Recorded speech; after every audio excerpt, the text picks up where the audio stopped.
Welcome. You are at the CCC. Where there are no outside issues. My name is Anthony. I'm an addict and an alcoholic, another bozo on the bus, and I care about you.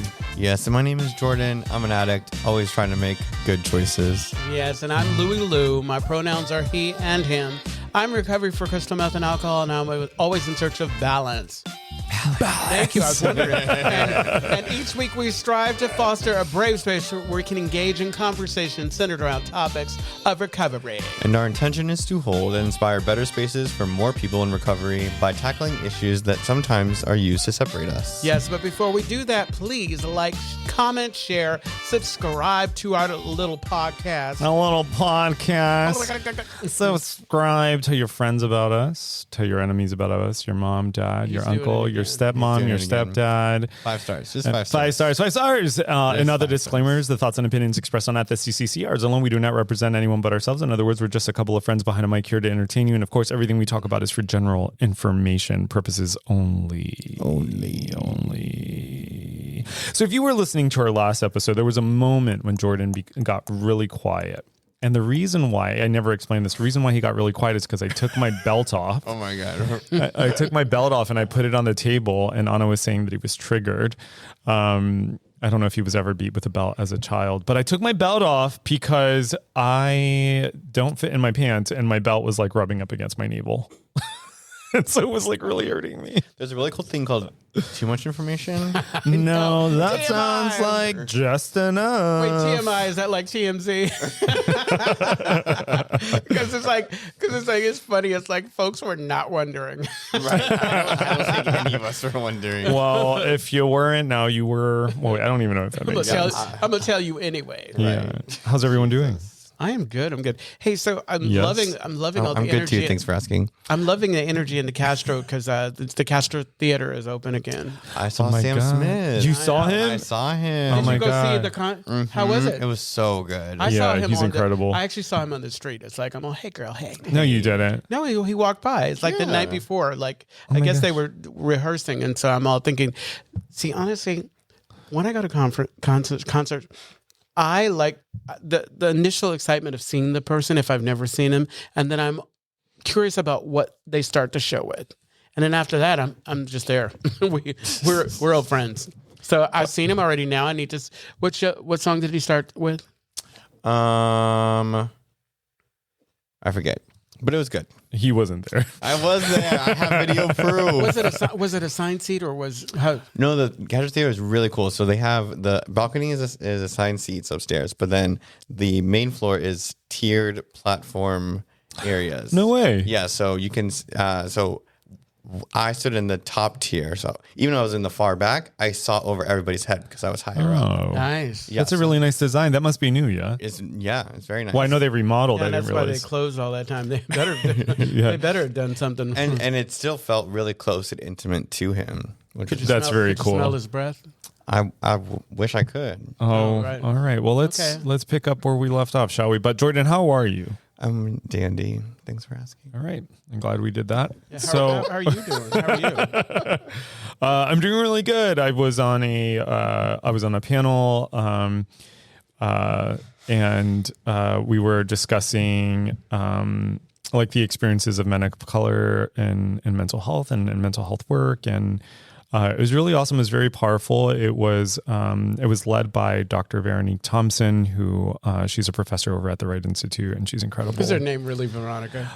Veronique. Her name is Veronique. No, it's like, you know how you get to a certain level in your professional career and you're no longer Veronica. No, her name is Veronique. Veronique. Put some respect on her name. Okay. Yeah. Thanks, She's Veronique. I was just curious. Dr. Thompson. I'm pretty sure Yeah. she would be excited that I'm curious. Because I agree. You know what's crazy is I think you and her would get along so well. I'm almost certain. Yeah. She's fan-fucking-tastic. Nice. I really love her a lot. So it was also really nice to just see a lot of like my old professors and stuff like that.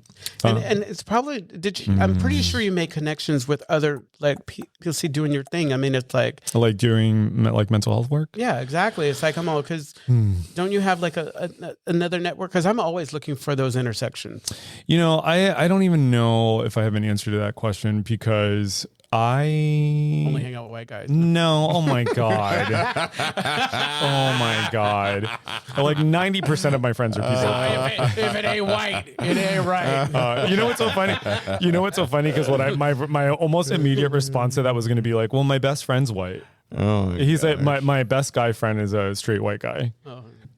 But that's like so funny. That's like when people say, well, I'm not racist. I have a black friend. I have a black friend. Yeah. I know at least one black person. Yeah. So we're going to pick up our series on different ways of doing recovery. This is a continuation of our conversation on secular organizations for sobriety, or SOS.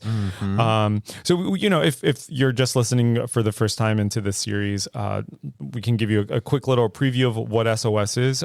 So it's a non-religious, it's an abstinence-based kind of mutual support network for people who want to stop using alcohol or other drugs without a spiritual religious frameworks. Kind of the most maybe important thing to kind of maybe think about when you're like trying to conceptualize what is SOS. It's basically like it's almost like the opposite of a 12-step program. Jordan, it looked like you were going to say something. Yeah. He pulled out one of your 51 slides. I did. On slide 53, no. What does SOS stand for? I just said that. Did you? Yeah, I said secular organizations for sobriety. Okay. Yeah. Secular organizations for sobriety. That's right, SOS. Okay, thank you. And so SOS, it was created as a direct alternative to 12-step programs in general. You can do a little quick search. So it's a direct response to 12-step programs for people who didn't want to believe in a higher power, or like folks who had like religious trauma, or they wanted some form of abstinence without like an ideology that they have to subscribe to. And so that's what SOS is basically about. It keeps sobriety, but it removes like spirituality steps and an idea of a hierarchy, specifically around like sponsors and sponsees. Which the hierarchy thing I kind of am down for. Yeah. Yes. Yeah. Because, okay, so here we go. So another like, there's a few contradictions I feel like in 12-step that I like still Let's hear it. dislike, right? So this idea that is said in the rooms of like time is not a tool. Okay, well, if time is not a tool, then why do we count length of sobriety, right? Why is time requirements a thing for certain commitments? Right? So like, and it's definitely like if you have X amount of years and you're like wiser, smarter, more enlightened, right? Like you're the one that people go to for suggestions, blah, blah, blah, right? We don't do that for everybody. But like, To be sure. yeah. but like that's the hierarchy of 12-step, right? And like, it's interesting because, and as we know too, right? Like people with a lot of time aren't always the epitome of sobriety. No, exactly. That's right. So I was just getting on my notepad because I had thoughts that I didn't want to forget. Well, it's interesting you should say that, right? Because I think there is kind of like a conflating of things. So I know when we're like, if we're using a medical model, specifically if we're in like a IOP or something like an intensive outpatient program, right? Sometimes time is used to assess kind of like where someone might be with post-acute withdrawal syndrome, or like where they are, you know, after using, right? So for example, if a person is in their first week of recovery, that kind of gives you a sense of where they might be in their recovery journey, or like where they might be kind of psychologically. So in that way, like time can be useful. But you know, the thing that kind of jumped out to me when you were talking is that a lot of the stuff that you're talking about is not even covered in the big book. It's not even in the text, right? Like talking about like the time or the time requirements and things like that. Those things are not. I mean, Louis, what would you say? Would you say that those things are like not necessarily like? No, not at all. They're not. I think a lot of the things that you were talking about, these are things that separate groups have kind of adopted, you know, as they go on. And I think the idea is that there's not really that hierarchy. I think the big book, Alcoholics Anonymous, they talk about this is, you know, we're all equal. We're all there or whatever. But I think that unfortunately, this is what we do as humans. We kind of place value on different things or whatever. And so, Well, like in CMA too, there's some meetings where they do a clean time count up in the middle of the meeting. What does that mean? So that means they announce your time and you're supposed to raise your hand and introduce yourself if you have that much time, right? Which, but I always say, the one thing I always say is like, you know what, all I have is today. Does not matter because I cannot rest on I can't rest on yesterday's recovery. Yeah. I have to do the things I have to do. And I feel like, especially early recovery, one of the reasons why folks raise their hand or whatever is it's claiming. It's claiming your progress, you know, because I think that's what we were not doing. We were not, you know, owning or believing that we could do this. And so I think that, and I don't know when it shifts, and this is where it gets weird, interesting. It's like there's a period where it flips on its head, and then we say it's not a tool because it's not. But I think early on, it's like, at least for that 30 days, it's like, it feels good when you start to accumulate and you can say, oh, I did something, you know? Yeah, there's almost like a reward. And that's interesting around the like time requirements for certain commitments. So I mean, like one of the things I think about is like, well, do you really want the treasurer to be someone who's on their third day of recovery? You know what I mean? And CMA. And and CMA of all places. You should just like, when they get there, just give them your money. Right. Well, Go ahead. But then, like, I guess, and to go back to the SOS and having no hierarchy, right? Is it like, to me, it's like everybody is coming at the metaphorical table on the same level, right? Because when there's not, right, then like, as somebody who's a newcomer, it's like, I feel like I'm expected to be lost and confused and like, I need some guidance and I need somebody with more experience to guide me through the rest of my life. You know, I wish people could see everything you just did. I know. I was like, oh my God, he looks so crazy right now. But that's exactly how I feel like I'm supposed to look. Yeah. You know, and but I think that, again, I think that's how you think. I feel like each group, like, let's talk about like the time requirements or whatever. Groups can make a decision collectively to say, this individual is pretty solid. Let's suspend that. You know, I just think that what AA provides is structure, and especially when we didn't have structure. And I think that's what throws people off because it's like, oh, why are you telling me what to? You know, it's like. But can you have structure without hierarchy?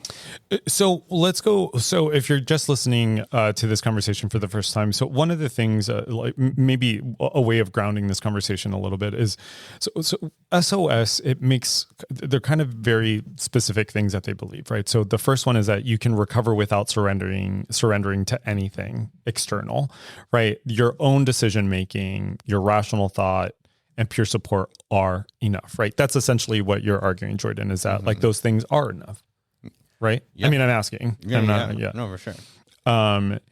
And I mean, I guess that's the question for the table, which is it enough? Is it enough? Well, I'm asking. Well, I don't know. What makes you say you don't know? What, you know, because I'm so deeply ingrained in my 12-step dogma. So it's like, I don't know. I think it maybe is a beginning. It definitely is a beginning.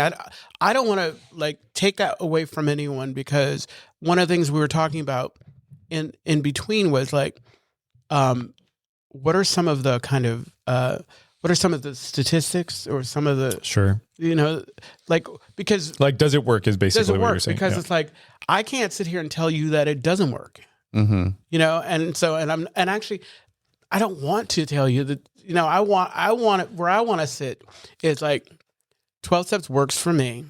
It may not work for everybody else. And it even says it in our literature. No. It's like, this is not the only way. It's not the only way to do this. No, we don't have the car, you know, like, what is that? We don't have the, there's some nice way of saying that. It's like, we don't have it's not ours alone. Right. This is not the end all be all. It's not the only way. Exactly. It's just that for some people this has worked and it's beautiful. So here's a question. So how do you feel about responsibility and recovery, like the idea of responsibility. So like, does personal responsibility feel empowering? This is what I was asking before. Does it feel empowering or does it feel overwhelming? I feel like it is overwhelming, but at the same time, like, if I don't take responsibility for my actions, then I'm not going to progress. Right? So then what does taking responsibility for your actions mean? Like, what does that look like? I mean, it's saying like, I fucked up. I did this. I did that. Right. And taking that experience and moving forward. Yeah. And I guess the issue for me here, not with you, but with like the idea is one of the things with Jordan, I'm going to pull my belt back up. Trigger. But so one of the things that I appreciate about 12-step is that there is a structure in which to do that. Right. It's like, how do we take responsibility without causing harm? Right. So how do you move forward? You can own it, but move forward. There's something you have to do in there. Isn't there some amends or some work that you have to do? So, I mean, it's like, right. And how is that then different from what we're doing? Right. I mean, I would imagine that there is some kind of structure within these SOS programs, right? Or else.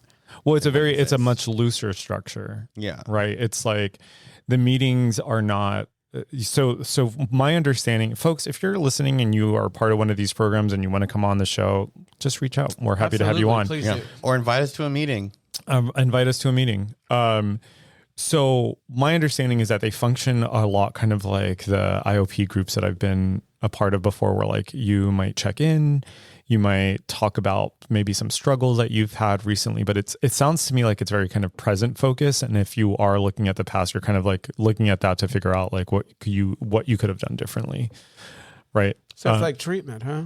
I mean, it does feel a little like that, right? Because if you've done, like, I know when I was over at the one site when I was doing dual diagnosis work at a hospital, it very much was that. It very much was like there was no religious component. It was very much like, what are your triggers? How do you stabilize your mood? What are the practical things that you can do in order to avoid using or drinking?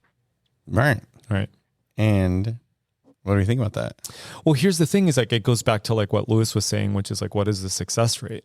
Right. And I'll repeat what I said during the last episode, which is like, there's so many different ways up the same mountain. And it's like, can I say that like formula worked for everyone that I worked with? No. And in fact, a lot of the people that maintained their recovery in these programs that I was in were in some type of 12-step. There's the other part here, and I don't know if this is because I'm biased. I'm looking at Louis. I know it's hard. It's really hard. It's really hard not to. It's like, I mean, I want anyone listening to know that, I'm almost 17 years in. Yeah. And so this has worked for me, but I also, again, I want to be open to it. And I think that it's healthy asking these questions, and it's healthy for you to hear this, because it's like, if this is an option, I mean, I feel like all of this, like, I feel like it's not very responsible to think that you're only going to do one thing. That's right. Fall, like, I mean, it may be a collective, like. Yeah. I mean, even when I think about like my recovery, it's not, I don't just do 12-step. Like I have a therapist, I have a psychiatrist, right? Like it's a team effort. And I think, and a big part of that for me is like, well, it takes a village. It takes a village. Yes. And a medical team. And like, I think that like a big part of like my recovery is, and maybe this is just because of like my trauma history. It's like, I don't know. Actually, I'll just say that I don't think that any other way would have worked for me, just given like the trauma, just given like my kind of like isolation and all of that other stuff. Well, that's my question is like, what is the success rate of 12-step? I don't know, but we have electronics next to us. Someone can look up those numbers while we're doing it, especially the person who asked the question. So we could, because he's doing it a lot. Yeah. So here's the other part of it, like that we talked about during the last episode, is that there really isn't, as far as I know, in SOS, there isn't a lot of emotional processing. And also, it's like I think something else to take into consideration. They may not even measure in SOS the same way we measure. What do you mean? Right. Okay, so it's like, I think the sign of my success is like, I don't want to say I'm fearless, but I understand, that even through my fear, like I can be courageous. That we talk about in the 9 step. I don't have to be afraid to look over my shoulder. I can face stuff. I can face stuff like I'd never been able to face stuff. All the work that I'm doing is getting me ready for anything. And so, is that what are they ready? Or am I just dealing with it when it comes and hoping for the best? Yeah. Well, how part of what I've been thinking about too is how the world has there are all these different religions, right? And what if we think about the Holy Trinity religions, they're all of these different churches who they have kind of diverging beliefs in some respect, but they're all essentially worshiping the same God. Absolutely. Right. And it kind of, it feels very similar here. Like maybe the God in an SOS program is rationality, right? Even if they aren't calling it absolutely God. And maybe the blessing of these programs is if you are unable to get past the semantics or the wording or whatever, that this is a great way to kind of approach it and feel, because I feel like we're all making decisions to submit to something, to be a part of or whatever. And it's like, whether or not it's through this and telling myself that I'm not spiritual, I don't mean to judge, but telling myself I'm not this, I've got to convince myself that this is, what's going to, maybe in 12 step, I've convinced myself that I've turned shit over and I haven't. Right. It's like, And so I guess not to kind of introduce a false polarity here, but it's does it feel more important to have autonomy, or does it feel more important to have guidance? Because if we're thinking about 12 step, there's a lot of guidance embedded in that, where in the SOS programs, it sounds like maybe there's some guidance, but it actually has more to do with don't you feel like, decision making. I made a decision to turn my will and my life over. Yeah. So I think it feels important to have this autonomy to I made the decision. I get to say, I did this, and now I'm participating because I finally, I made a decision. That's right. And so I feel like that's where we may have in common. Yeah. Yeah, Jordan, were you going to say something? Well, okay, I did some research as directed. Well done. Go ahead, boo. So according to Google says that the success rate of AA specifically is a range between 5% to 50%, depending on the study. And according to Google, Smart Recovery has a success rate of 44 to 72% success rate, depending on the study. This is interesting because first off, we need to figure out what is it that we are using to define success, right? So if, for example, if these two different programs are defining success differently, that would explain why the numbers are different. So in a 12-step program, would the success rate be sustained abstinence for 2+ years? Or in Smart Recovery, is it success is considered a reduction in use? So I just would be curious about what it is that they're calling success. Same. Yeah. I mean, that's a question you can also work on while we're continuing. Wow. Okay, well, once we have interns for our podcast, they can do all the research. If you're in need of an internship and you want to work for us, please reach out. We could always use folks to help with research. But at the end of the day, right, I think, and this is, I guess, the difference, right, is that success in 12-step is already defined. Right? The success is abstinence every day. That's right? We'll keep talking. Yeah. If Smart Recovery, a success is, I've reduced my drinking to be better, right? I have the autonomy to say no versus I can't say no, right? Whatever that success is, right? Then who's to say one is is better than the other? Or I asked ChatGPT something. This is really cool. Here we go. The best program is one you actually participate in consistently. Work. I love that. Attendance, connection, and personal engagement predict success far more than the specific philosophy of the group. So I feel like, and this is great. Like, this is a really kind of broad, because it's like, if you are someone who continues to go back, continues to show up, even if you struggle with recovery, maybe, I don't know. It's like, yeah, okay. That's crazy. Yeah. I love my ChatGPT. But yeah, so I think like, yeah, maybe with less rigidity in terms of like, this is the way to do it, right? And I feel like 12-step can feel a little culty when you say this is the only way that you're going to succeed. This is it. Like, you are with us or you're out in the streets, right? Like, that's not always the case. Maybe what you do is, like, if you're so goddamn stubborn like Jordan is, you go and you do smart recovery until you're able to come back and play with the big boys. That's not very nice. I know, exactly. That's not very nice. I know. Did I say it was nice? No, you did not. No. I'm going to love you from across the street. Oh, do that, hooker.